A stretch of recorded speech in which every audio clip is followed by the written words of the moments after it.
لاؤ ایسی زندگی جس کو تم دلہن بنا کے، جس کو تم 10 تولے سونا چڑھا کے گھر لے کے آئے ہو، چھوٹی اٹھا کے کھڑی ہوگی، زبان درازی کرے گی، کہے گی اچھا ماں باپ کے گھر میں جانے کے لیے تیرے سے پوچھنا پڑے گا۔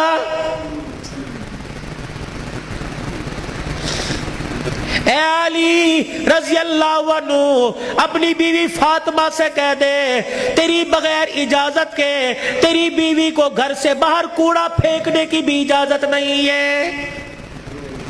سامنے خالد بن ولید رضی اللہ تعالی عنہ کا مکان تھا۔ اے علی تیری بغیر اجازت کے تیری بیوی فاطمہ کو سامنے دروازے میں کھڑے ہو کر خالد بن ولید رضی اللہ عنہ سے بھی رضی اللہ عنہ کی بیوی سے بات کرنے کی بھی اجازت نہیں ہے۔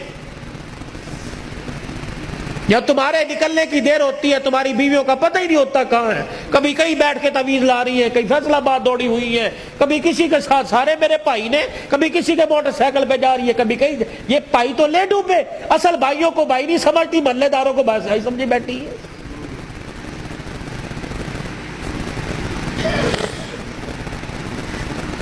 جب شریعت اجازت نہیں دیتی کہ بچہ 10 سال کا ہو جائے 11 سال کا ہو جائے تو بہن کو اجازت نہیں بھائی کے پاس بیٹھ سکے، بھائی کو اجازت نہیں بہن کے ساتھ لیٹ سکے، بہن کے جسم کے ساتھ اپنا جسم لگا سکے۔ جب 11 سال کا بھائی بہن کے ساتھ جسم نہیں لگا سکتا تو تجھے محلے دار کے موٹر سائیکل پہ بیٹھ کے شہر جانے کی اجازت کس نے دی ہے؟ مولانا بشیر صاحب صحیح کہہ رہا ہوں؟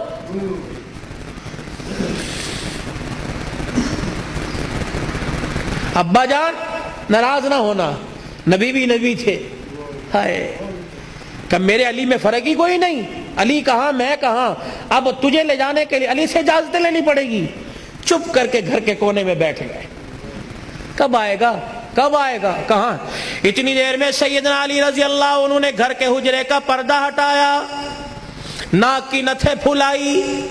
فاطمہ ابا آئے ہیں؟ علی تجھے کیسے پتہ لگا؟ کہ ویڑا بتلا رہا ہے، نبوت کی خوشبو سے مہک رہا ہے۔ وہ بیٹھے، کیوں کوئی غلطی تو نہیں ہوگی؟ نہیں علی میرا ابا مجھے لینے آیا ہے۔ تو گئی کیوں نہیں؟ علی تیرا انتظار تھا۔ فاطمہ میرا انتظار کیوں کیا؟ کہ تیرا حکم نہیں، اجازت نہیں، کہ تیرے باپ کے آگے میں کیا اجازت دوں گا؟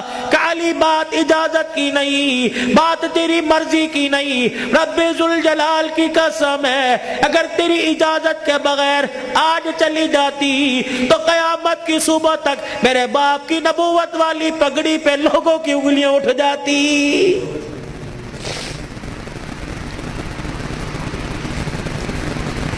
اگر یہ میرا پیغام بہنوں تک جا رہا ہے، بیٹیوں تک جا رہا ہے، خدا کے واسطے لڑنے سے پہلے سوچ لینا میرے باپ کے بالوں کی سفیدی رل جائے گی۔ گھر کے اندر زور زور سے بولو گی، محلے والے کہیں گے فلانے دی تینے ویکی تماشا لگا رکھا ہے، رب اکبر کی قسم ہے تیرے باپ کی پگڑی رل جائے گی۔ میری بہنوں میری بیٹیوں روکھا سوکھا کھا کے گزارا کر لو، چرپائی نہیں زمین پہ لیٹ کے گزارا کر لو، گرمی کے پتلے لون نہیں سردی کے موٹے کھدر پہل کے گزارا کر لو۔ رب اکبر کی قسم ہے آج سسرال میں ماں باپ کی عزت بچا لے، کل قیامت کے دل میدان معاشر میں اللہ تیری عزتیں بچائے گا۔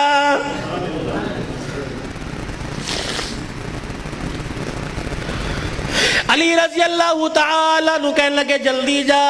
علی جاؤں گی صحیح لیکن جانے کا انداز کچھ اور ہوگا کیا؟ کہ علی جب گھر سے نکلوں میرے ابا کو آگے آگے کر دینا، درمیان میں مجھے کر دینا، میرے پیچھے آپ چلنا۔ حضرت علی رضی اللہ تعالیٰ عنہ کہنے لگے اس میں کیا حکمت ہے؟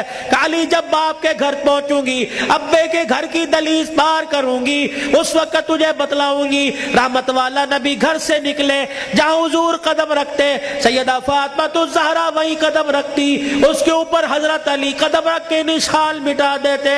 جب نبی کے دروازے پہ پہنچ گئی، رحمت والے نبی کے گھر میں داخل ہو گئی، حضرت علی پوچھنے لگے فاطمہ قدموں کی نشان کیوں مٹائے؟ اپنے چہرے کی طرف اشارہ کیا، اے علی جب سے ہوش سنبھالا اس چہرے کو علی المرتضیٰ نے دیکھا یا محمد الرسول اللہ نے دیکھا، میں چاہتی ہوں جیسے چہرہ غیر محرم کی نظر سے بچا ویسے پیر کا قدم بھی غیر محرم کی نظر سے بچ جائے۔ میں نے باپ کے قدموں کے نشان پر قدم اس لیے رکھا زمین کے ذروں سے پردہ ہو جائے، اور اپنے قدم پر تیرا قدم اس لیے رکھوایا کہ میرا پردہ آسمان کے ستاروں سے بھی ہو جائے۔